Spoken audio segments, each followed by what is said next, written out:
E aí, pessoal, bem-vindos a mais uma edição do Innovation Hub Show em parceria com Dell Technologies. Eu sou Igor Lopes, vocês já me conhecem, estou aqui em todos os episódios. Já fizemos 2, inclusive, com a Dell Technologies. Vocês podem acompanhar esses 2 outros episódios que ficaram super interessantes também nos links aqui ao lado. Mas hoje o assunto é cibersegurança. E principalmente quando a gente fala de cibersegurança dentro do setor financeiro, Brasil é líder, né? Brasil larga nada de braçada aí nesse universo. E exatamente por isso a gente convidou um banco, um dos maiores bancos do Brasil, para estarem com a gente aqui na mesa, representado aqui pelo Frank Moraes, superintendente executivo da IT e Networks do Banco Bradesco. Prazer ter você aqui com a gente, Frank. Muito obrigado pelo convite. Prazer é meu. Não, e bom que assim, a gente já se aqueceu aqui antes de começar a gravar, tem muita história para contar aqui sobre cibersegurança e também com outras coisas que são do mercado de tecnologia, de quem vive isso já há muito tempo, né, Frank? É verdade, bastante história, né? No meu caso aqui, 38 anos de Bradesco, né?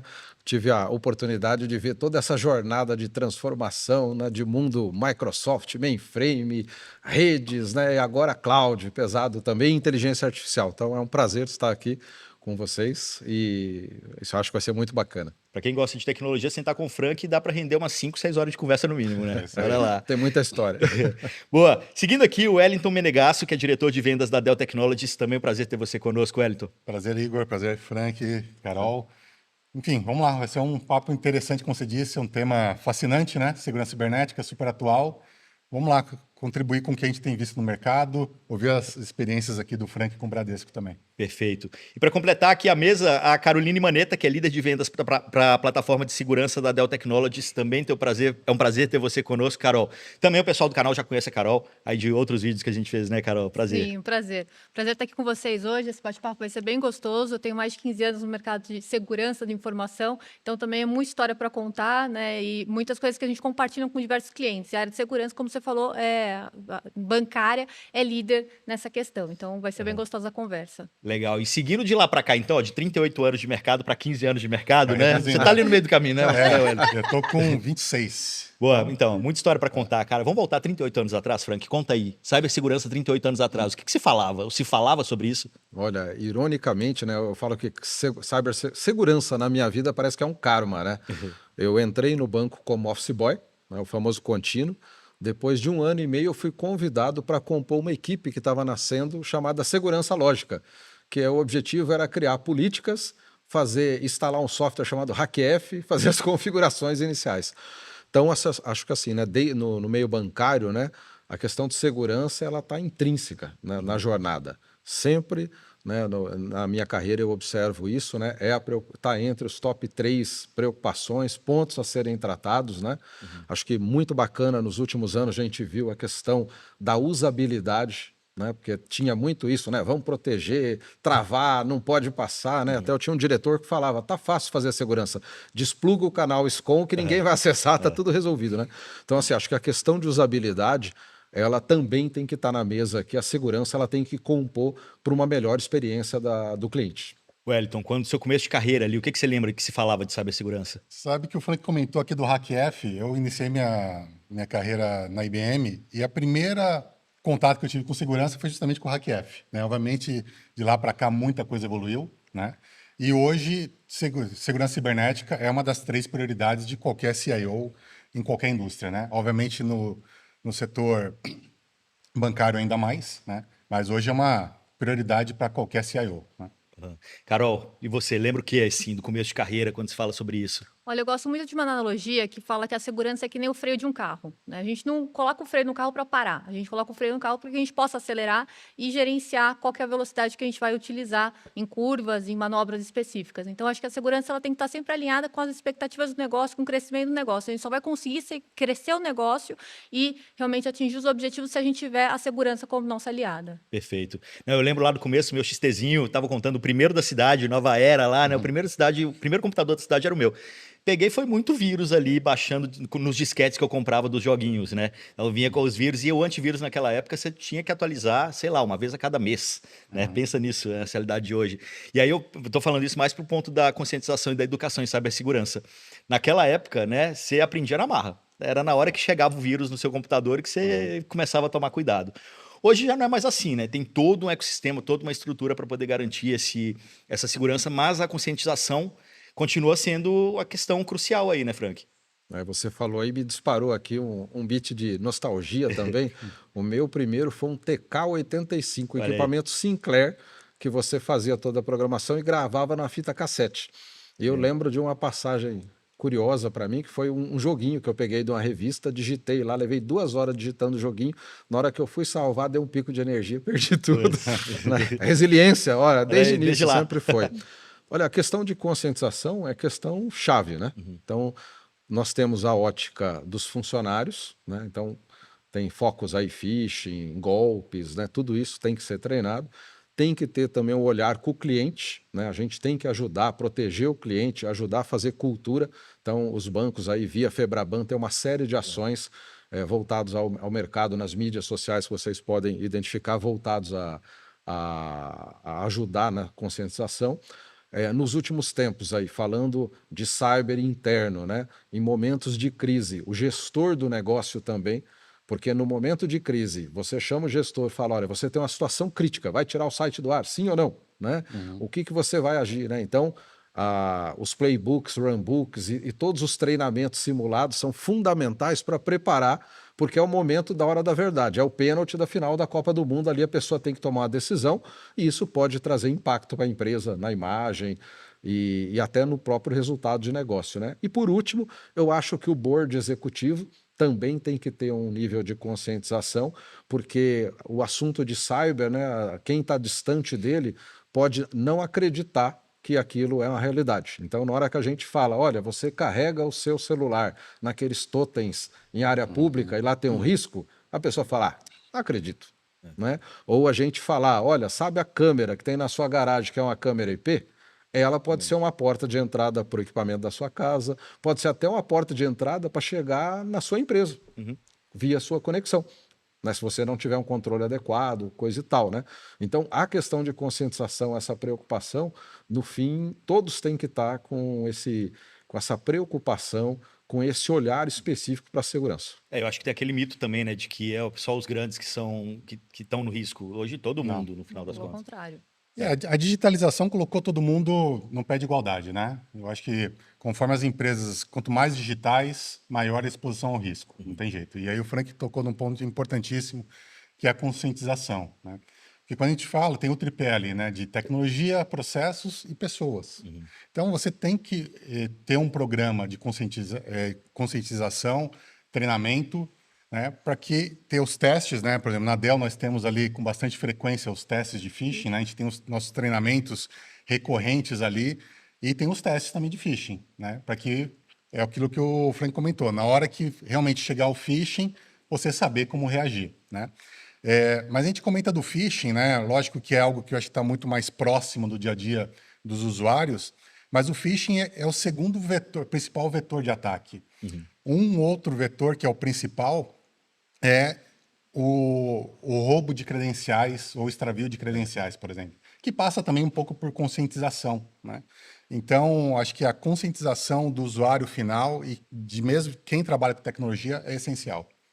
Com certeza. Um complemento que eu queria fazer, até no que você falou, a gente, né, grandes empresas têm preocupação ali com seus ativos mais sensíveis, né?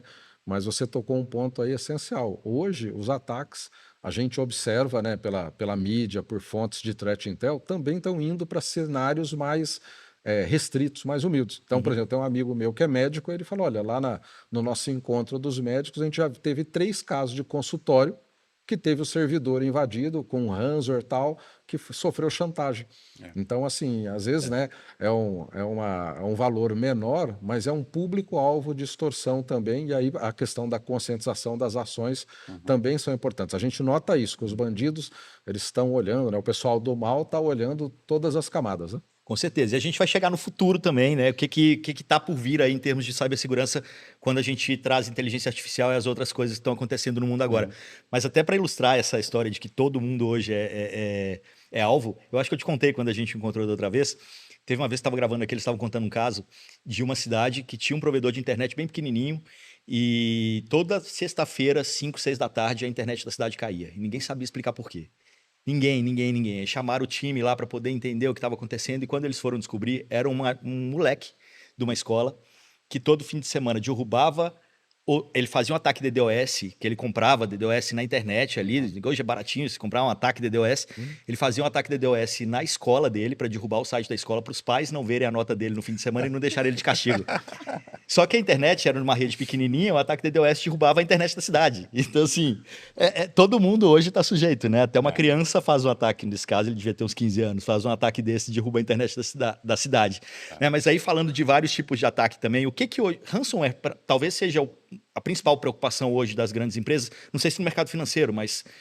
Com certeza, porque virou um negócio, né? Vou aproveitar esse gancho, né? Porque hoje você consegue contratar um ransomware as a service. Você nem precisa ser um especialista em tecnologia, em segurança, para que você lance um ransomware. Você consegue contratar isso na Deep Web, né? Então, uma pessoa que não necessariamente tem um conhecimento sobre tecnologia consegue fomentar um ataque, tanto por questões legais, ou por questões regulatórias, ou crenças que ela tenha, né? Então, quando a gente fala de conscientização e os tipos de ataque que a gente tem hoje, ele começa muito no comportamento das pessoas, né? Da gente estar consciente naquilo que a gente está fazendo. Desde o joguinho que a gente está lá no celular, de repente aparece um botão para você baixar alguma coisa, você não olha porque está no desespero, né? Até aquele e-mail ou aquela mensagem de voz. Os famosos ataques de phishing também, né? Hoje usando também a voz das pessoas para simular ataques e até fazer transações financeiras.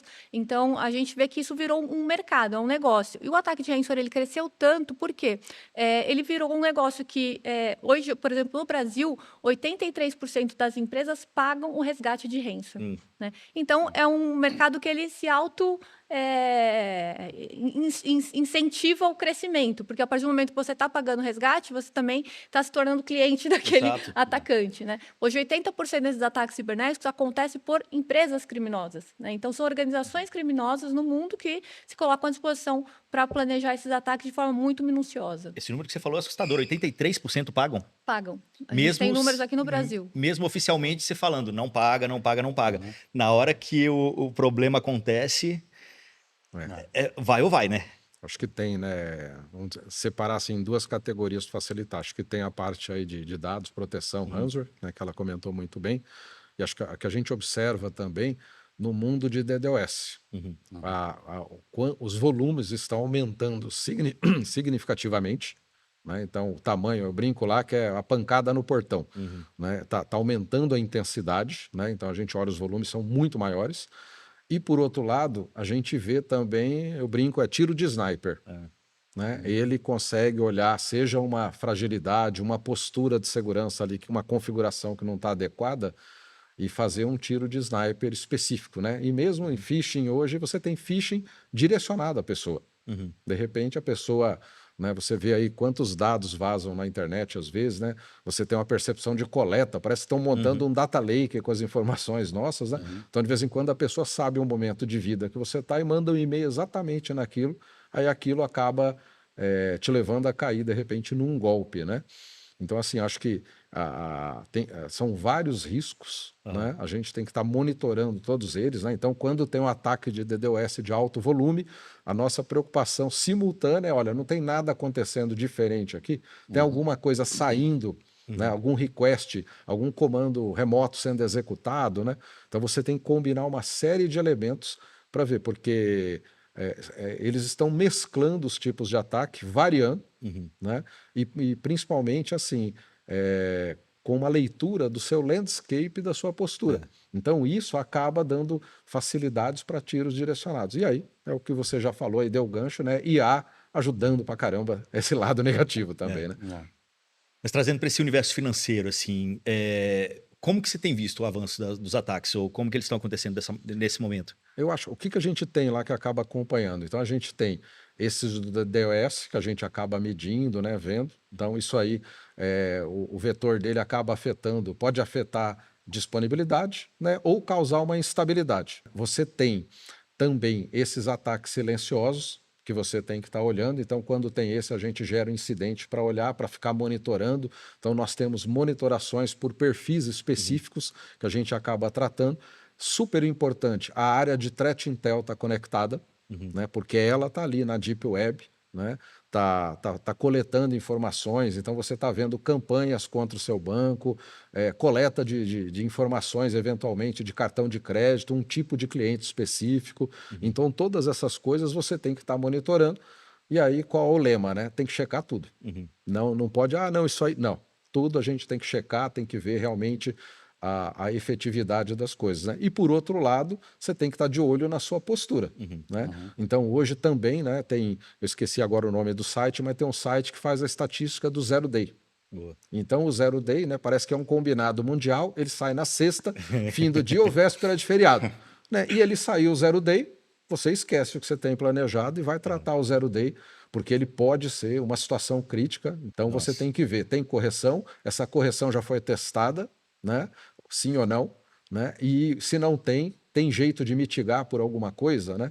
Muitas vezes a gente tem que sentar, fazer uma análise técnica profunda, e é fundamental você ter um time altamente técnico. No nosso caso lá, o que a gente viu que foi importante estrategicamente? Toda a parte de rede a gente conectou junto com o time de cyber. Então hoje, tanto rede quanto cyber estão ligados lá dentro da minha estrutura.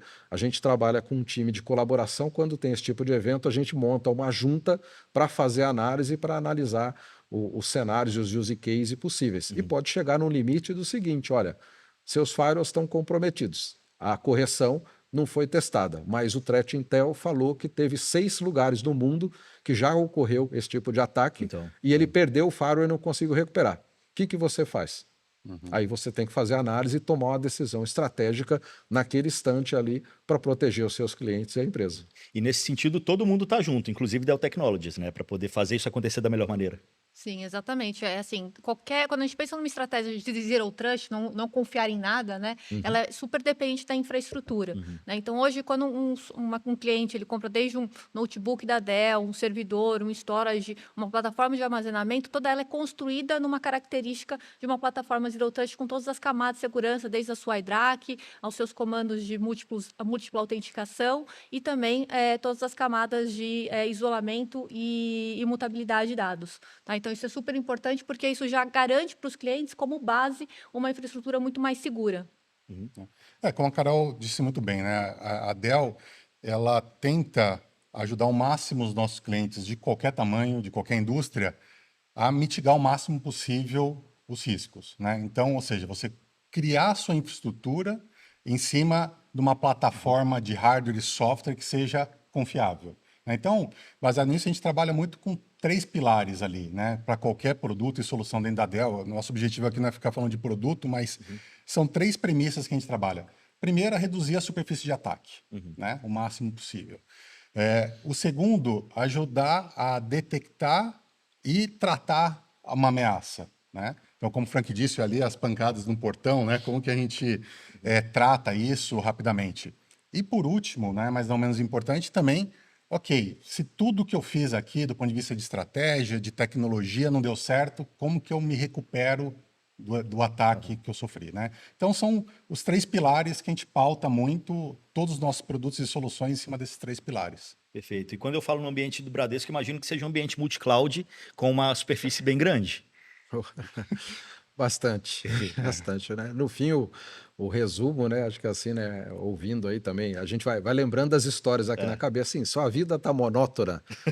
Vem para a área de tecnologia. Você gosta de dinamismo, todo dia novidade, aprendizado constante. Vem para Cybersecurity.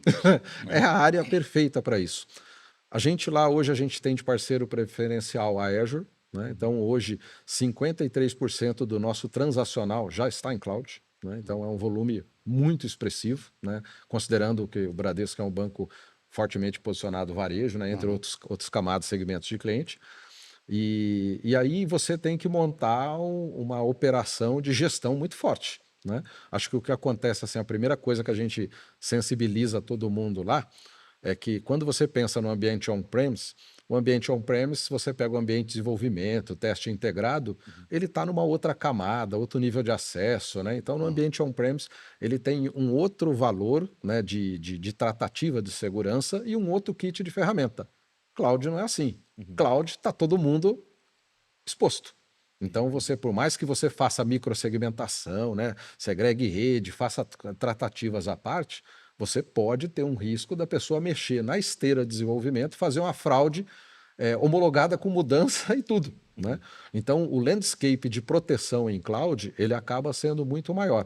Né? Por outro lado, na hora que você olha a cloud, a velocidade que está sendo incrementado soluções de segurança é muito rápido, né?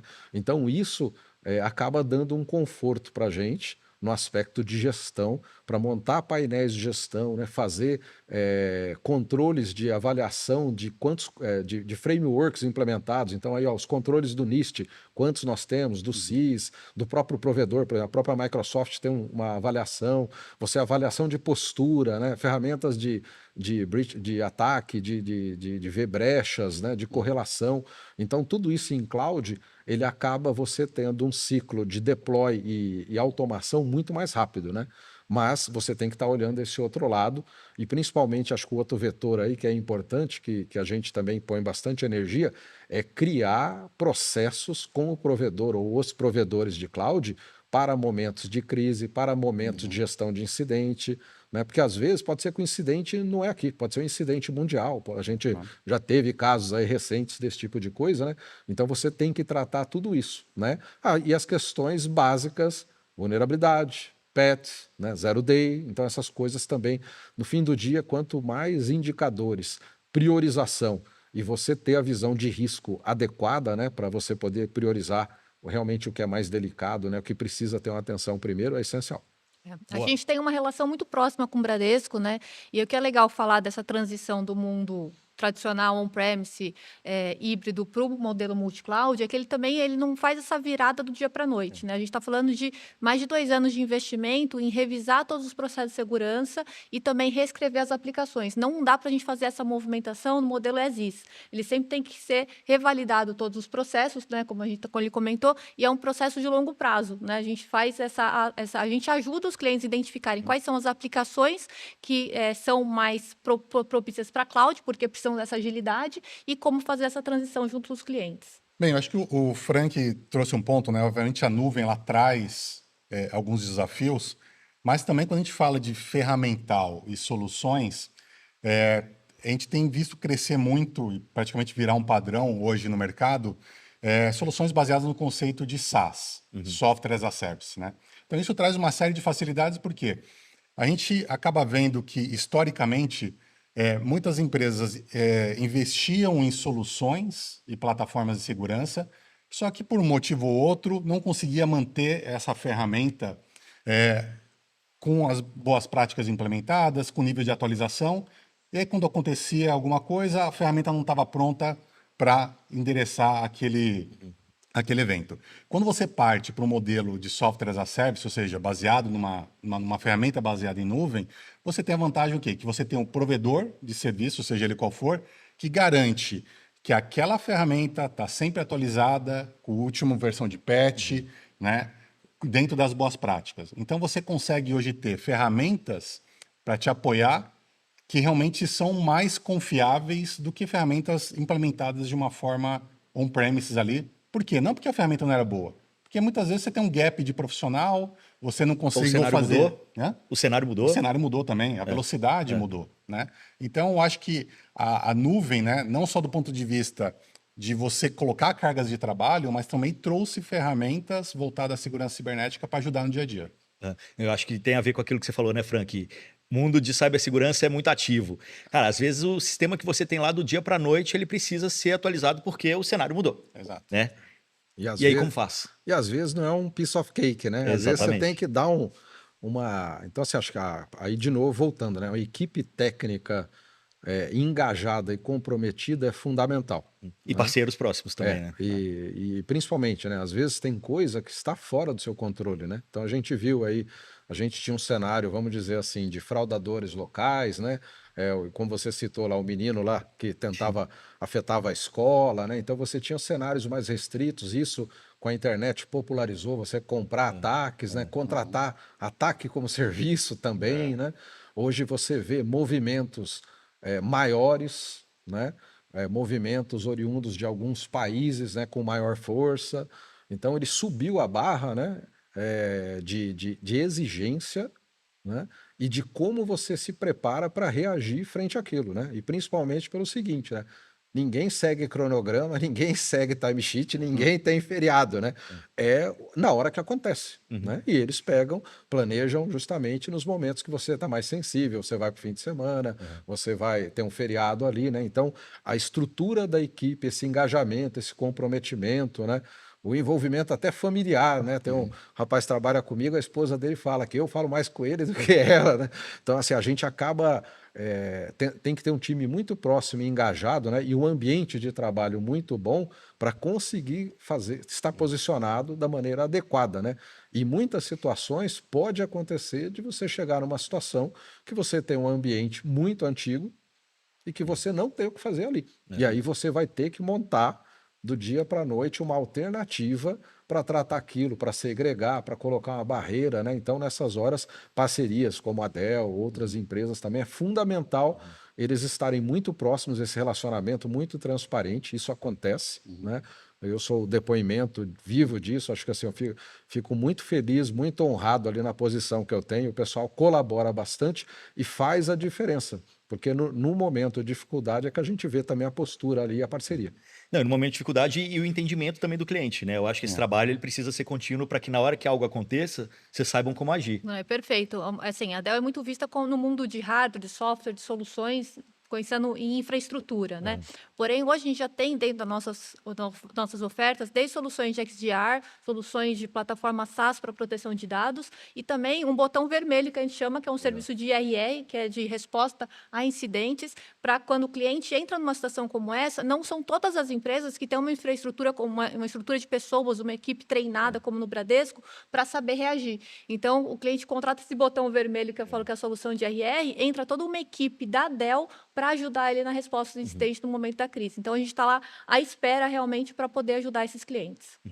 E esse ponto que a Carol trouxe é muito importante, porque, obviamente, o Bradesco sempre esteve na vanguarda da tecnologia e continua, né? Mas existem empresas de outros setores, de outros tamanhos, que têm muita dificuldade, não só com a questão da tecnologia, né? Mas, Frank, nós estávamos conversando um pouco antes ali sobre a questão de profissionais, né? Hoje existe um déficit muito grande de profissionais com o nível de capacidade necessária em segurança cibernética. Então, muitas vezes você tenta buscar um profissional no mercado e não consegue, né? E aqui nós estamos falando de uma disciplina que depende diretamente de profissionais com alto nível de qualificação que possam se atualizar cada vez mais rápido, porque as ameaças estão evoluindo rapidamente. Então, você ter um parceiro, né? Mesmo que você não tenha condições de ter o time que você gostaria dentro de casa, você ter parceiros que possam te ajudar, seja no momento de crise, igual a Carol comentou, né? Para fazer a recuperação, mas também no dia a dia é importantíssimo. Claro. Né? Não, eu acho que sim, tem uma outra questão que sempre se fala que o grau de maturidade das instituições financeiras brasileiras é muito alto, né? Então eu acho que também, ao conhecer estruturas como a do Bradesco, trazem conhecimento para a própria Dell aplicar em outras indústrias, em outros clientes, né? Como que funciona essa troca aí entre vocês? Eu, só antes de responder essa questão, um ponto que a gente tem visto, eu acho que desde a pandemia, a gente viu crescer bastante. A interação e a troca entre os CISOs, especialmente. Trocas de experiências. Eu acho que isso é essencial, né? Porque, por exemplo, o Frank tem uma vasta experiência, uma série de boas práticas que ele pode compartilhar com outras empresas, com outros CISOs, né? Eu acho que essa Inclusive troca- concorrentes. Por que não, né? Então, Por que assim, não? acho que é Acho o que que outro dia... nesse contexto não tem concorrente, né? A gente Exatamente. estamos todos do mesmo lado, né? Alguém falou isso aqui, uma gravação de dia desses, que a área de segurança está parecendo muito a área de aviação atualmente. Se aconteceu um acidente com alguém, Sim. a área inteira quer ouvir, saber para poder resolver, né? E todo mundo trabalha juntos em prol de algo maior, assim. Mas desculpa, te cortei na resposta. Não, acho que é isso. Acho que você complementou muito bem. É justamente isso. Essa colaboração, eu acho que ela é essencial para que todo mundo possa evoluir e tentar diminuir esse gap. Porque você estava até brincando, né? A corrida do gato e do rato. É isso. Né? Eu acho que a inteligência artificial vai trazer novos desafios. Então, eu acho que o setor, de uma forma geral, não só os clientes, como os fabricantes também colaboram muito, né? Então, existem muitos consórcios sendo criados, né? Por exemplo, o governo americano criou uma iniciativa muito forte para promover, né, a adoção da arquitetura Zero Trust, né? A Dell faz parte desse consórcio para justamente fomentar, né? Então, o nosso papel aqui ajudar a fomentar novas tecnologias e boas práticas também de mercado. Acho que nesse ponto, né, queria só adicionar, acho que realmente a comunidade de segurança brasileira, assim, os líderes são fantásticos. A gente realmente tem canal aberto com as outras empresas, né? Às vezes a gente precisa com alguém que não tem contato, aí faz o meio de campo lá, né, para, vamos dizer, assinar a confiança ali, ó, não, é ele mesmo, né? Então, assim, isso é muito bom e faz a diferença para o país, né? A gente tem, não é uma questão de empresa mais, né? É uma questão da nossa sociedade, né? Então, isso é muito bom. Acho que também na questão de colaboração, né, internacional, então a gente também, eu também fico muito feliz e grato. A gente tem a porta aberta com alguns bancos internacionais que são sensacionais, com experiências assim significativas em outros cenários. Às vezes tem um negócio muito maior que a gente naquele cenário, então eles acabam recebendo a gente de uma maneira muito legal. E alguns fóruns a gente também participa montados por empresas. Então, por exemplo, esse ano eu fui num fórum, é um conselho de risco em cloud de 17 bancos do mundo. Então, eu fui num evento em Londres, aí nesse evento teve o regulador mostrando a lei lá, a DORA, que é de resiliência, né? Então, assim, fantástico, né? Então, toda essa conexão, né? Acho que o mundo cada vez está mais interconectado, o sistema brasileiro, acho que ele começou lá atrás já com o SPB, né? Na hora que você ligou tudo, você criou uma cadeia de dependência, né? E uma cadeia super forte que faz bem para o país. Perfeito. E assim, a gente está falando de duas grandes empresas aqui, né? Dell Technologies e Bradesco, mas ainda assim o dinheiro não é infinito quando se fala em segurança, né? Pelo contrário. Como fazer tudo isso? Como entrar nessa briga de gato e rato com recursos que vão chegar no teto em algum momento? Eu não posso simplesmente querer fazer tudo. E como vocês já falaram muito bem aqui, é cada vez mais desafiador, cada vez mais coisas acontecendo. E aí, como tá por dentro de tudo que está acontecendo, como tentar fechar todas as portas possíveis e, enfim, equilibrar Então, esses pratos todos? tem uma brincadeira, só comentar, tem uma brincadeira que eu faço com o meu time. Fala, pessoal, isso aí é metodologia cartomante. Aí eles, o que é isso? Eu falei, não, você precisa olhar do passado, né? Ou seja, nós somos uma empresa que tem uma série de empresas que nós compramos que tem coisas do passado. Qual é a situação do passado? Né? Tem sistema que atualizou, tem sistema que talvez não esteja na última atualização, né? Tem outras empresas, então você tem que olhar o seu landscape que tem aí. O presente, o que você está construindo, quais são as práticas, está no estado do que deveria ser, como é que você faz gestão e garante isso. E o futuro, para onde você está indo, quais são as ameaças. Tem que juntar esses 3 vetores, colocar num desenho de arquitetura, cruzar com um desenho de risco, e esse ser é vivo. Ele guia isso, e aí, assim, vai chegar o momento de escolhas, né? O que a gente tem percebido também, muitas ferramentas e soluções caminhando para cenário de outros, né? Então, ele tinha um propósito, agora ele está fazendo aquilo e mais outro, né? E o cenário de SaaS é um facilitador, porque eu posso habilitar uma solução agora, chegou no fim do ano, aquilo lá pode ser que não evoluiu a contento, ou pode ser que não seja interessante mais para mim, eu posso migrar para outra sem grandes pesos, né? Antigamente você tinha um rollout, uma configuração, então tinha um trabalho muito mais difícil. Então essa equação aí de balizar as coisas, pilotar as ferramentas de segurança no seu landscape e fazer as escolhas relativas ao que é de maior risco para a organização, e isso acaba sendo uma peça de comunicação executiva. Porque na hora que ele olha lá, olha, é um quebra-cabeça com 100 peças. Aqui eu tenho essas 30 coisas, eu tenho peça colocada, esses aqui não. Aí, pô, mas o que acontece se eu pegar ali? Ó, acontece isso, isso, isso. E aí você vai se orquestrando nisso. Porque se você sair comprando tudo, você vai gastar tudo, vai levar todo o tempo e vai ter um esforço para tudo. Então tem que ter um movimento estratégico aí que proteja os ativos, né? As joias da coroa, né? A famosa história, seguir as metodologias. Exatamente. Recentemente a gente participou de um painel no Security Leaders, que estava o Bradesco, estava empresas de energia e empresas de hospitais também, que realmente são realmente business totalmente diferentes, mas que na questão de segurança eles se encontram, né? E a gente tem que enxergar a segurança realmente como uma jornada, né? O ótimo é inimigo do bom. Não adianta a gente querer fazer tudo ao mesmo tempo e no final não concluir as tarefas, né? E o budget ele é limitado. Então a gente consegue ajudar a avaliar qual que é a maturidade de cada um dos clientes e colocar camadas de proteção conforme isso vai evoluindo, conforme essa jornada vai evoluindo. E é interessante que essa jornada ela não é igual para todo mundo, né? Então, eu tenho clientes que primeiro compram a infraestrutura para depois avaliar quais são os dados mais críticos e poder garantir que todos estejam naquela infraestrutura. E tem clientes que primeiro conseguem fazer um plano de BIA, de continuidade de negócio e criar a infraestrutura que eles precisam, seja on-premise ou seja em nuvem, para fazer essa proteção. Então, isso a gente vai conversando cliente a cliente, entendendo a maturidade e como que a gente pode ajudar cada um a criar essas camadas de proteção. Você falou de maturidade aí, eu acho que tem uma questão também da maturidade do mercado. Acho que o mercado está cada vez entendendo mais que segurança está ali muito conectada com o negócio. Se antes era a área do não, antes era a área do não vamos fazer e tal, hoje precisamos olhar para isso, porque se eu fizer um lançamento e der algum problema na hora do lançamento, eu não tenho lançamento.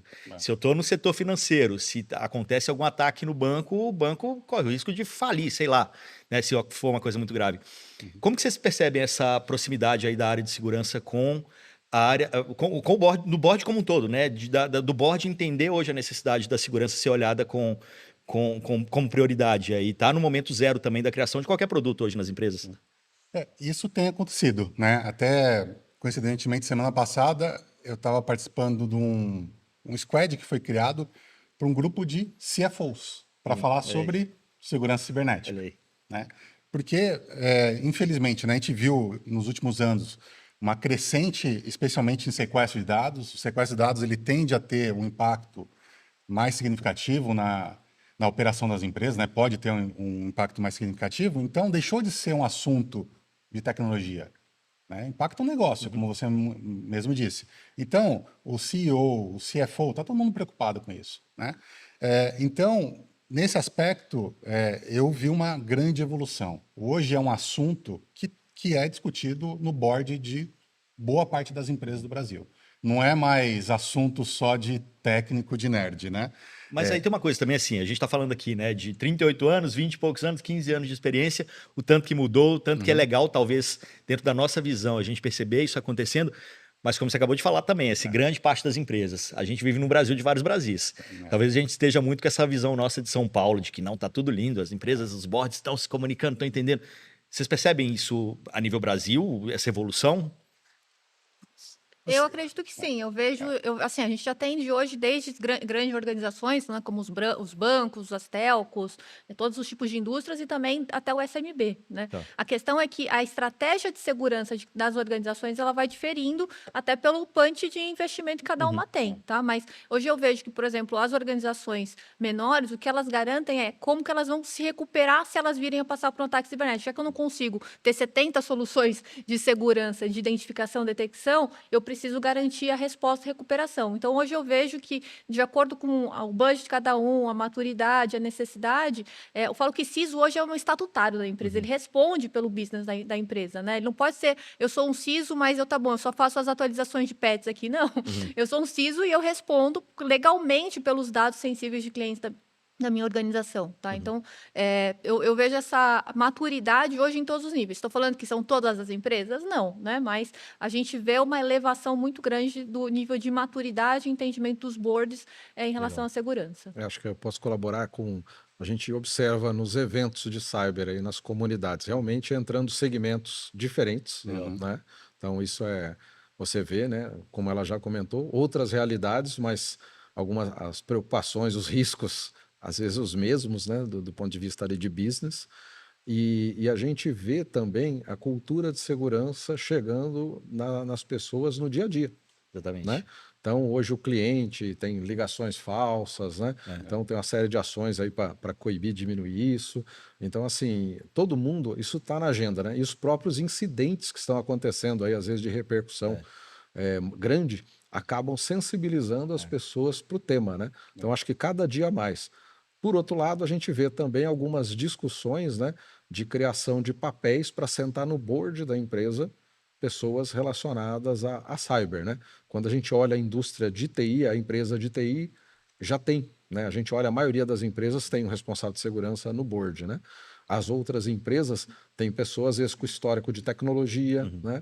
Então a gente vê, mas a gente vê que está começando a fomentar para, quem sabe, chegar no momento de ser legal, né? Olha, tem que ter uma obrigação legal de garantir isso. nesse sentido no alto comando também, né? Hoje acho assim, conhecimento, sensibilização já existe, né? Acho que está tocando o coração e o bolso de cada um, né? O Exato. impacto é grande. Não, e se você que está assistindo aí ainda tem sua equipe de TI debaixo da escadinha ali, toma cuidado, né? É hora de entrar em contato com o pessoal aqui para poder entender como evoluir. Inclusive, deixando os contatos da Dell aqui do lado também, para vocês entrarem em contato aí e conhecerem mais as soluções. E só complementando, né? Você perguntou como é que está no Brasilzão como um todo, né?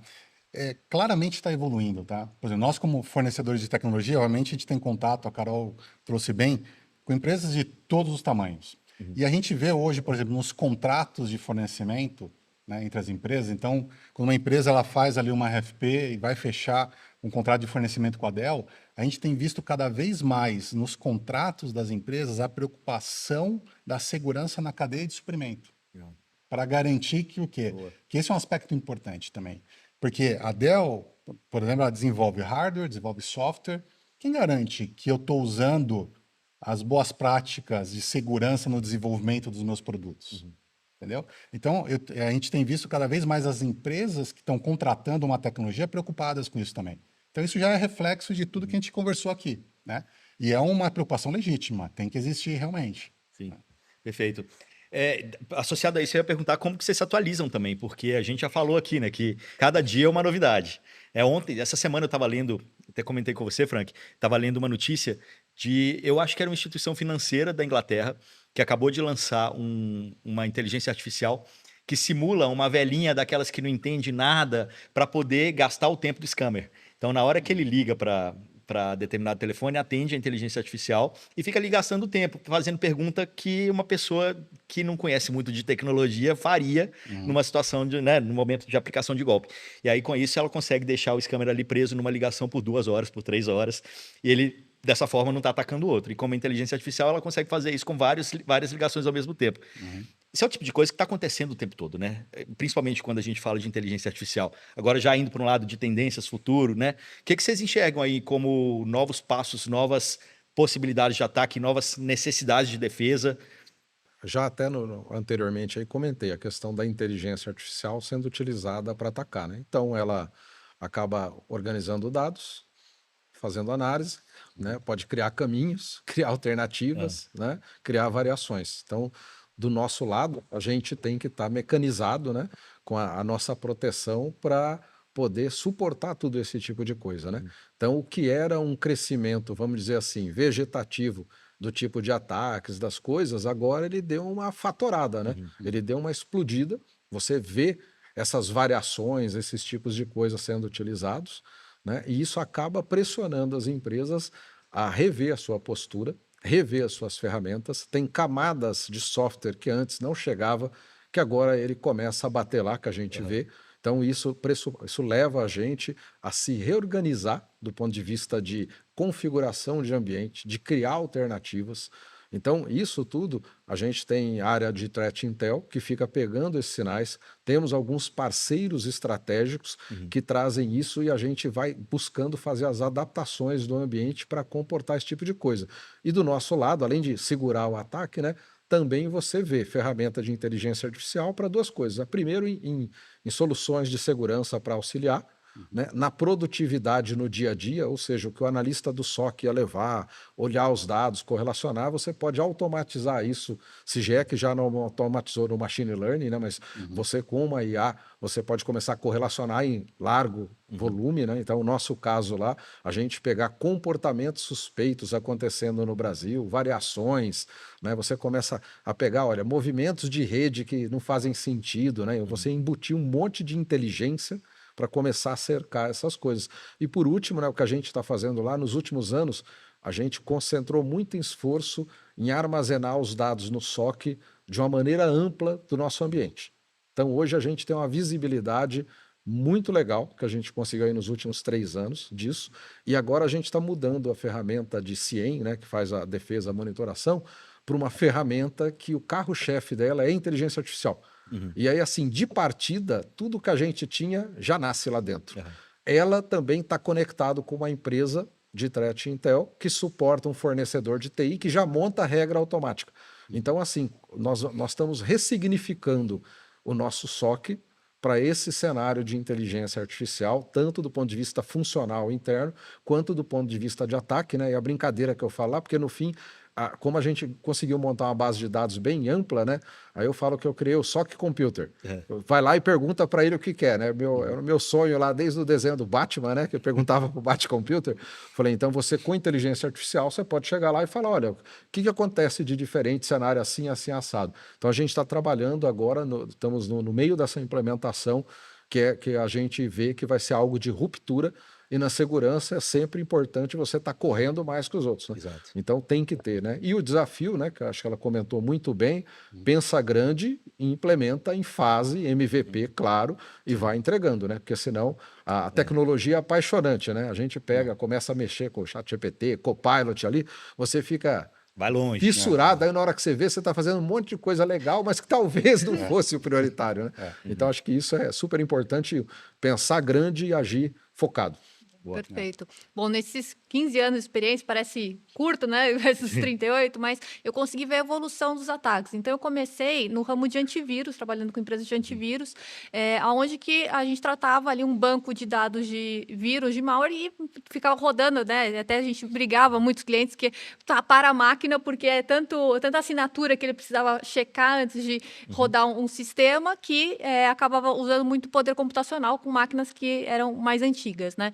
E aí, depois da evolução desses ataques, né, a gente saiu de um antivírus que trabalhava com assinatura para um modelo comportamental, que aí é o que a gente já vem, essa estratégia de ciência, e agora esses ataques por missões, quando a gente pensa em inteligência artificial, onde a gente não usa um único tipo de ataque. Quando a gente olha M3 de ataque, são vários tipos de ataques que trabalham juntos para completar aquela missão de ataque, né? Então, hoje a gente não tem que usar só a inteligência artificial para fomentar os ataques, mas também usar ela para se defender. A questão é que a inteligência artificial é tão inteligente quanto que ela foi treinada para isso.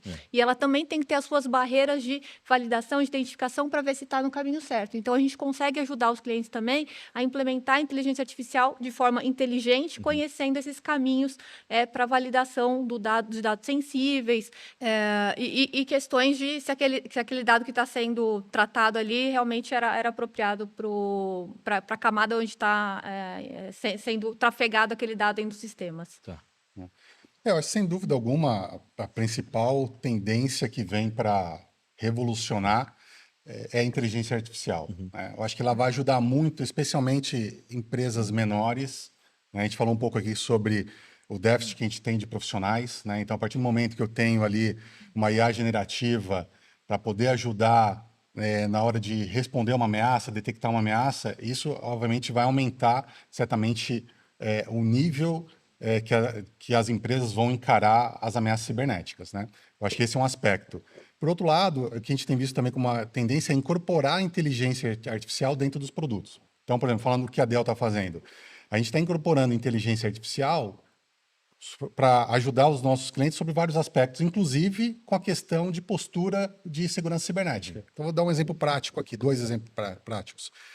Hoje a gente tem um serviço SaaS, igual eu comentei, rodando isso em nuvem, que analisa todo o parque de servidor, armazenamento, produção de dados dos nossos clientes, e baseado nos dados de telemetria diz o seguinte: olha, você não está trabalhando com as configurações básicas alinhadas com as boas práticas de segurança. Isso ele vê num dashboard, de forma simples. Então, isso pode parecer algo muito simplório, mas muitas ameaças, né, e muitos vetores de ataque começam por ali. Então, esse é um aspecto. O outro aspecto é olhar para os dados. Então, aqui eu já estou falando um pouco de armazenamento de dados, né? Então, a Dell, como líder em armazenamento de dados, o que a gente tem feito? A gente incorporou inteligência artificial para analisar anomalias em cima da massa de dados dos clientes. Então, às vezes, baseado numa alteração, num padrão de acesso, baseado em tudo que eu aprendi já analisando aqueles dados, eu consigo identificar, olha, aqui pode ter um vetor de ataque. Então, tudo isso sem um custo adicional associado para o cliente. Então, você comentou, né? O dinheiro não é infinito, realmente, né? Então, o que a gente traz de tecnologia na camada básica da infraestrutura para ajudar as empresas a detectarem e responderem mais facilmente a uma ameaça cibernética. Perfeito. E você comentou aí, né? Na hora que a gente olha tudo isso, né? Então você tem o seu conglomerado, Só que você tem os seus parceiros de negócio na cadeia de valor, né? Aí, como diria uma antiga chefe minha, ela falava, e aí é outro chopp, outra batata, né? Por quê? Você pode ter em SaaS, você pode ser um serviço BPO, você pode ser uma conexão VPN, uma conexão direta, lá a pessoa acessando seu ambiente, trocando informação. Então, essa visibilidade da sua cadeia de valor, né, ela passa a fronteira, né? E aí eu acho que começa a tocar, que a gente tem percebido a questão do arcabouço legal, né? Então, na hora que a gente olha, o caso do Bradesco, que tem unidades no exterior, você começa a olhar, né? Às vezes tem uma lei que lá é de um jeito, aqui é de outro, nos Estados Unidos é de outro. Então é ideal, né, o que a gente vê alguns movimentos acontecendo lá fora de equalização das leis. Para você poder ter o Sim, isso é super mesmo importante. baseline, o mesmo ponto de relacionamento, porque senão vai ficar muito difícil trabalhar e muito custoso, né? Então, isso acho que é um ponto aí essencial, né? A gente olhar a cadeia de valor, mas sempre estar de olho na lei, né? E a IA, a inteligência artificial, é algo que ainda encontra-se em discussão, né? O aspecto legal, o que se trata, né? Olha, o nível, né? de até onde vai, né? A questão de tratativas de dados, né? E aí, se a gente começar a exponenciar, né? Você fala, peraí, mas e o caso que saiu na mídia lá do aspirador de pó É. que estava te ouvindo e o cara invadiu e fala com você, né? Ele está dentro da sua rede, ele está lá na conexão Wi-Fi da sua casa, né? Então, assim, começa a ampliar esse escopo, por isso que eu acho que o arcabouço legal é super importante para poder pavimentar a indústria como um todo, porque senão você vai começar a ter problemas de fronteira, né? Igual quando você vai acessar o app de um banco, aí, pô, ele está fora do ar, aí você vai ver, não, é a operadora de telecom que está com problema naquela região, né? Então, assim, no fim, a gente acaba ajudando, porque identifica alguns pontos, acaba interagindo, né? Então, assim, todo mundo se ajuda, né? Porque todo mundo quer atender o cliente, né? Só que quanto mais flat for isso, mais conseguir equalizar, melhor vai ser para a sociedade. Não, acho que é um ótimo ponto esse, assim, que você trouxe, porque IA é global, de uma certa maneira, né? A gente está falando aqui com dois players que estão ditando esse futuro, né? De uma certa maneira. A Dell Technologies como infraestrutura, vocês no setor financeiro, das maiores instituições do mundo. E aí, o que eu adoro no meu trabalho é isso, é porque eu tenho oportunidade de conversar com pessoas, por exemplo, e aqui eu vou abrir algo que você me contou, já teve a oportunidade de sentar na mesa com Bill Gates, com Steve Ballmer, com Larry Ellison. Você assistiu a aulas magnas incríveis aí, eventos do mundo inteiro que você estava me contando. E na época não tinha máquina digital aqui, então eu não tenho celular. prova. Exatamente. Vale pro meu ego É, só. tá certo. Então, Não, mas assim, isso é muito legal, porque é isso, vocês estão né, na ponta ali, desenvolvendo, realmente criando o futuro. Como que é, tá? Como que é esse trabalho, assim, sabe, de pensar ou de conseguir encontrar quais são essas saídas ou para onde as coisas estão sendo direcionadas e a partir dali eu construir algo dentro da empresa? Porque, como a gente falou aqui já também, né? A gente está imerso num mundo de várias informações, várias coisas acontecendo ao mesmo tempo, tem que filtrar.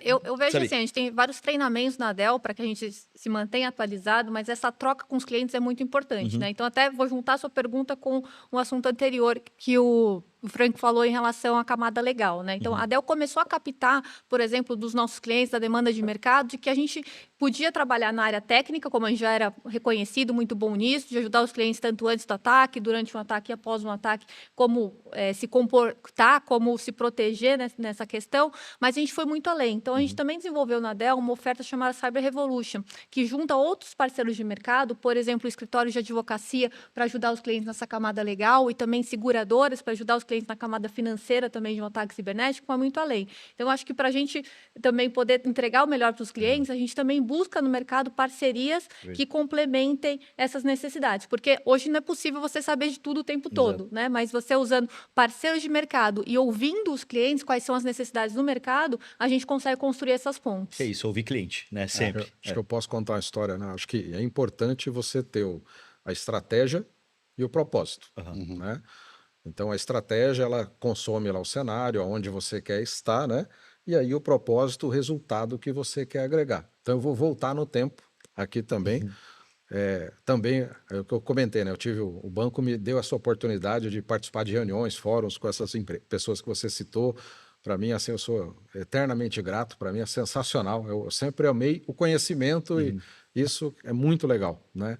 E uma das pessoas que eu também tive o prazer de conviver ali, né? Próximo ali, passou do meu lado ali, eu troquei duas palavras, foi o fundador do Bradesco, o Amador Aguiar. Legal. E o Amador Aguiar, né? A gente que está lá há muito tempo já conhece, tem uma série de histórias, né? E aí, recentemente, teve alguns livros aí que saíram que trouxeram à tona alguns detalhes, né? Eu queria só comentar uma, que eu acho muito legal, né? O Bradesco tinha agências no interior de São Paulo, tinha comunidade de japoneses, comunidade de italianos, e eles não guardavam o dinheiro no banco porque tinha dificuldade com a língua. O Amador Aguiar percebeu essa necessidade, contratou pessoas da própria comunidade, colocou para atender. Então, assim, eu acho que quando a gente vai tratar, né, o aspecto de cyber, acho que tem duas cadeiras fundamentais. Hoje a minha visão é essa, amanhã pode ser que mude, porque o mundo está mudando. Tem que ter o pessoal técnico altamente capaz, que consegue interpretar as coisas, montar os desenhos, soluções e guiar a gente, né? E do outro lado, você precisa de alguém que está olhando a estratégia, né? E a junção desses dois é que faz a gente conduzir a empresa para um bom caminho, né? A pessoa da estratégia vê os riscos, né? Ajuda a priorizar, ajuda a guiar, né? Captar esses sinais, né? E hoje eu acho que o desafio de cyber que não é uma questão de uma empresa, né? Nós estamos falando da sociedade, estamos falando do país, estamos falando no mundo, né? Como ela se posiciona, está na internet perante o mundo, né? Clouds, alto poder computacional, né, sendo utilizado por você, utilizado pelos atacantes também, pode acontecer. Então, esse ecossistema, a pessoa de estratégia também é fundamental para ajudar a pessoa técnica. A pessoa técnica está no meio, atendendo a incidente, tratando, investigando situações, Tá no né, dia a dia, né? ajudando a evoluir as atualizações, corrigir os patches, né, tratar vulnerabilidades, né? Então, você acho que tem duas agendas. Porque a pessoa técnica, o cenário de cyber, como fatora as necessidades que você tem que dar atenção, né? E o dia também só tem 24 horas, você tem que ter alguém olhando isso aí, né? Olhando o mundo, lendo, né? Você tem as empresas de tecnologia, você tem visões de governo, órgãos governamentais que compartilham informações também.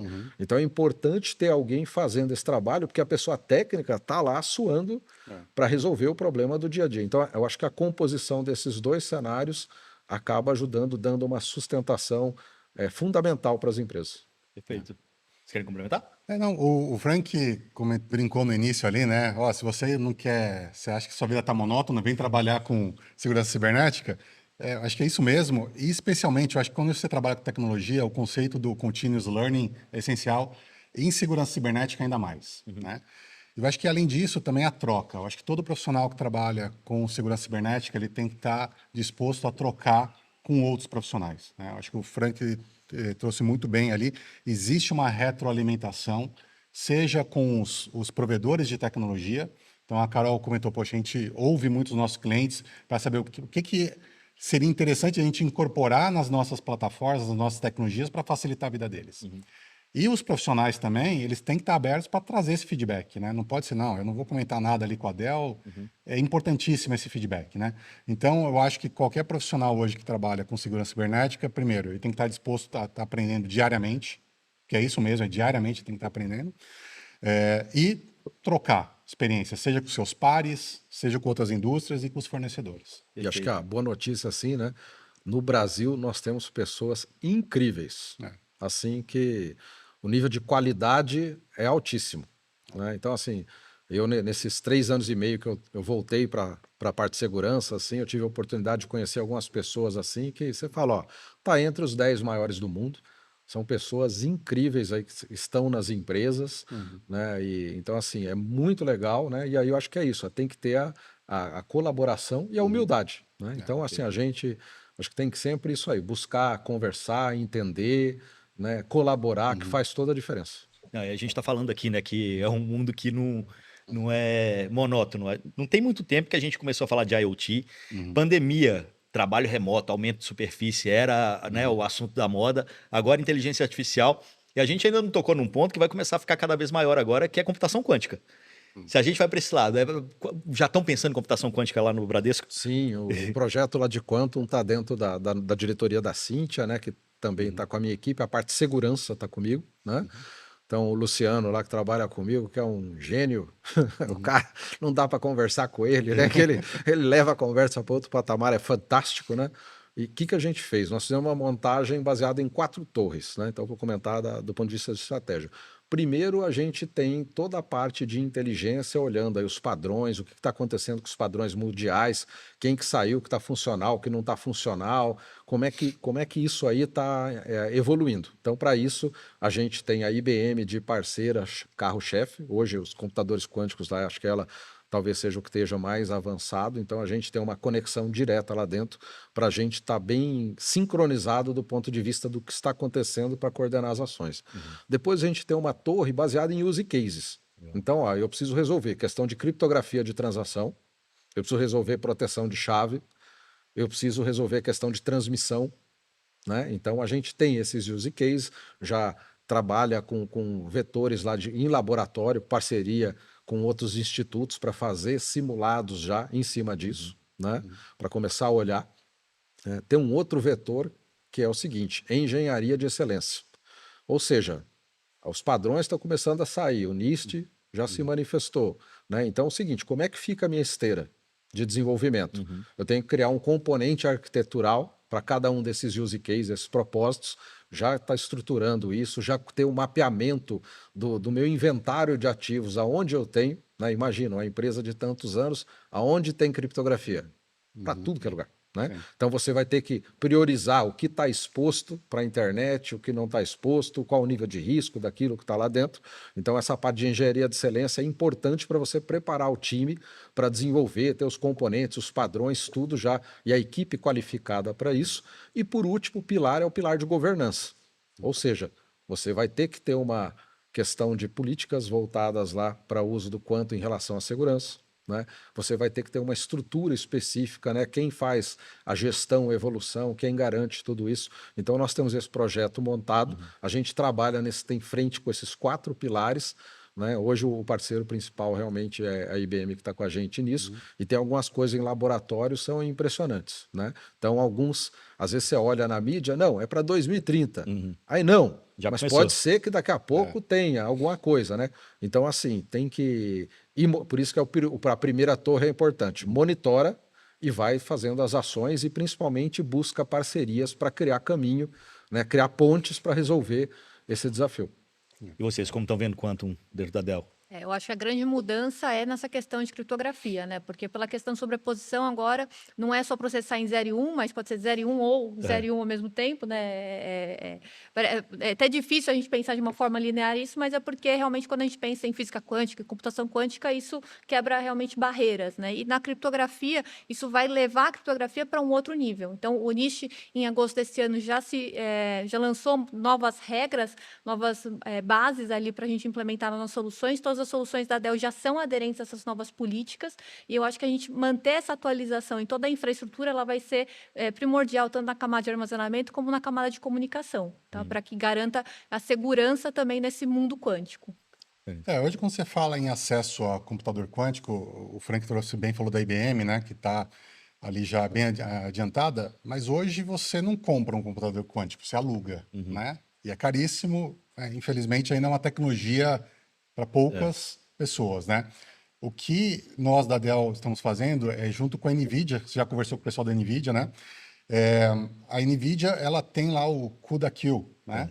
Que é justamente para ajudar você a emular, né, um computador quântico numa infraestrutura tradicional, para que você possa fazer os seus testes, né, emular aquilo antes de efetivamente poder testar num computador quântico, que é caríssimo, né? É super restrito e caro. Então, o que a gente está fazendo, a gente entende que a computação quântica, realmente, quando a gente fala de segurança cibernética, vai mudar o jogo completamente, né? Eu acho que criptografia é um aspecto, mas existem outros também. E o que a gente quer fazer é tentar democratizar o acesso, né? Então, se eu puder ter uma infraestrutura baseada em compute, em armazenamento, GPUs da NVIDIA e uma camada de software para ajudar os profissionais a desenvolver isso, né? E no Brasil a gente tem profissionais de excelência nessa disciplina, né? Então a gente tem um parceiro nosso, o Venturos, formado ali por muitos pesquisadores ali da Unicamp, que estão usando isso. Usam essa tecnologia Dell e NVIDIA, né, para fazer os testes antes de efetivamente testar no computador quântico. Então a nossa ideia é ajudar a democratizar e acelerar um pouco o acesso à computação quântica, que vai ter, enfim, depois no final do dia, vários usos aí, dentre eles segurança cibernética. Né? Imagina a hora que ela juntar com a inteligência Eu artificial. ia falar exatamente isso agora. Eu já perdi o cabelo. Bom, pessoal, o papo foi muito legal e voou o tempo, né? Já estouramos aqui o tempo, mas, cara, eu queria ainda dar uma passada por cada um de vocês aqui, né? Para uma última mensagem, alguma última informação, algum último recado que vocês gostariam de dar para o pessoal que de repente a gente não falou aqui ainda. Começando pela Carol. Vamos lá, Carol. Então, vamos lá. Bom, o que eu acho importante é que a gente não fique só na camada de prevenção e identificação desses ataques, mas também garanta como se recuperar. Quando a gente fala de segurança, a gente nunca consegue garantir o 100%. Então, como garantir que eu consiga dar continuidade nos meus negócios, continuar minhas operações, mesmo que eu venha passar por um ataque cibernético? A gente fala, né, aquela velha frase, não é uma questão de ser, mas de quando. Então, a gente também tem soluções para ajudar os clientes a garantir essa recuperação cibernética, essa continuidade de negócios a partir de 3 características básicas, tá? A gente fala que são os 3 Is, tá? Então, é o isolamento, a imutabilidade e a inteligência artificial. Então, usando essas 3 características nas nossas soluções de proteção de dados, backup, continuidade de negócio, a gente consegue ajudar os clientes a ter um cofre de dados, que é a estratégia que a gente chama de cyber recovery, para ajudar a recuperar essas informações mais críticas, as joias da coroa, caso eles venham a passar por um ataque cibernético. Então, se vocês tiverem curiosidade para conhecer mais sobre essa solução, também fico à disposição para explorar em outros bate-papos. Perfeito, dando o link aqui do lado para vocês. Valeu. Vamos lá, Wellington. Acho que a Carol trouxe muito bem, né? A questão da recuperação é muito importante, né? Eu acho que historicamente todo mundo sempre se preocupou muito com a detecção, com a resposta, mas as empresas elas têm que ter consciência que em algum momento pode acontecer um ataque e ele ser bem sucedido, isso impactar suas operações. Então existem soluções como que a Carol comentou do cyber recovery, mas existe um aspecto também que que às vezes é negligenciado, que é um aspecto de processo. Então a gente tem que ver as empresas, elas têm que se preocupar em atualizar o plano de continuidade de negócio, que boa parte das empresas tem um plano de continuidade de negócio, e incorporar dentro desse plano de continuidade de negócio a questão de um ataque cibernético. Ou seja, como que eu vou reagir, né, caso o ataque aconteça e seja bem sucedido. Né? Então não adianta você ter ali os melhores profissionais, ter a melhor tecnologia e depois, na hora que acontece, fica todo mundo batendo a cabeça que não sabe exatamente como reagir. Então, assim, da mesma forma que os bancos e outros segmentos fazem lá os testes de disaster recovery, né? Então, 1 vez, 2 vezes por ano. Por que existe o teste de disaster recovery? Para que você possa fazer um ensaio e garantir que tudo está funcionando. Né? Você tem que incorporar também um teste. Poxa, vamos fazer uma simulação de um ataque cibernético. Então, quais as equipes eu tenho que engajar, quais áreas da empresa, quais fornecedores eu tenho que engajar. Né? Então, é importante olhar pela ótica da tecnologia, sem dúvida alguma, mas também se preocupar bastante ali com os runbooks, os processos, para reagir adequadamente numa situação de crise que em algum momento vai acontecer. Perfeito. Frank. O meu é agradecer aqui o convite para participar, agradeço a Del, agradeço você, Igor. Acho que, para encerrar, acho que a mensagem final é olhar com muito carinho as pessoas. Né? A gente tem, acho que assim, do ponto de vista do time que trabalha com cyber, né, ele tem uma exigência de resiliência, né, e comprometimento que leva às vezes até exaustão, né, porque você pode ter uma situação que você não consegue resolver numa jornada de 24 horas, né? Então, por isso que o time engajado e resiliente e com foco é super importante. Criar mecanismos, né, de descompressão, né, de relaxamento e também fazer a evolução do time dentro das competências técnicas, né? Então, um investimento adequado em evolução dentro das práticas, nas soluções utilizadas é fundamental. E, por fim, ver como é que tratar o lado humano, né? Né? Observar em relação à família, cuidar das pessoas mesmo, porque o cenário de cyber, eu acho assim, é prazeroso, é divertido, né? Mas ele tem esse componente de exigência que você pode cair em situações limite. E cada um aí tem que desenvolver os mecanismos para extravasar, para rebutar, para dar um reset interno das coisas, né? Eu gosto de esporte, né? Então eu procuro, no meu caso pessoal, faço voo de paraglide, eu faço coisas assim que para mim me alivia e vou ver o meu Flamengo ser campeão. Aí por aí. Aí isso me dá um prazer especial. É isso que eu ia falar. Você gosta de emoção no limite. Esporte, olha, é satisfação. Então assim, acho que é cuidar das pessoas, criar caminhos, né? E aí para quem trabalha em cyber, buscar como a pessoa relaxa, aquilo que gosta, aquilo. Tem gente que tem ali o o prazer de ter filho, né? A dedicação, a interação com os filhos. Então, acho que é fundamental. Acho que o recado para o pessoal que trabalha com cyber é isso. Busca aí se também te baixar o estresse, né? Para ter essa energia boa que tem o pessoal da área, super engajado. E muito obrigado novamente. Bom, pessoal, então, para quem quiser continuar a conversa, né? Trocar uma ideia, de repente tirar uma dúvida com vocês, os 3 estão no LinkedIn. Carol, seu LinkedIn? Caroline Maneta, Maneta com um T só. um T só. O Wellington Menegasso, com 2 L's, e o Menegasso com 2 S's. Isso. E Frank Moraes. Frank, Igual F-R-A-N-K. Frank Sinatra, exatamente Frank igual. Moraes. Perfeito. E esse é mais um Innovation Hub Show aqui em parceria com a Dell Technologies. Esse é o 3º episódio de uma série de 4 que a gente está fazendo aqui, voltado para inovação na indústria. A gente já teve os outros 2 episódios que vocês podem acompanhar também, clicando nos links que a gente está deixando aqui para vocês. E espero vocês no próximo episódio. Até lá.